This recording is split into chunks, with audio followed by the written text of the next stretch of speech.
ఒక బాగా పొగ త్రాగేవాడు బాగా సన్నగా ఉన్నాడు. ఒక డాక్టర్ దగ్గరకొచ్చాడు.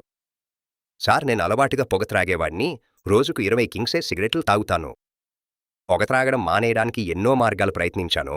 కానీ నేను ఆపలేకపోయాను. పొగ త్రాగడాన్ని తగ్గిస్తే మరుసటి రోజు రెండింతలు తాగుతాను. దయచేసి ఈ అలవాటును వదిలించుకోవడంలో నాకు సహాయం చేయండి. ఏ సమస్య లేదు. ఇది చాలా సులభం అని డాక్టర్ చెప్పారు. భయపడకండి, మందులు అక్కర్లేదు. నా సూచనలు పాటిస్తే చాలు. ఖాళీ కడుపుతో తాగకండి. ఉదయం, మధ్యాహ్నం, సాయంత్రం, రాత్రి భోజనం తర్వాత ఒక్కొక్కటి తాగండి. అలా చేస్తే మీరు రోజుకు 4 సిగరెట్లు మాత్రమే తాగుతారు. ఇవి పాటించండి. కొంత వ్యాయామం చెయ్యండి. 2 నెలల తర్వాత నన్ను కలవండి. 2 నెలల తర్వాత ఆ వ్యక్తి తిరిగొచ్చాడు.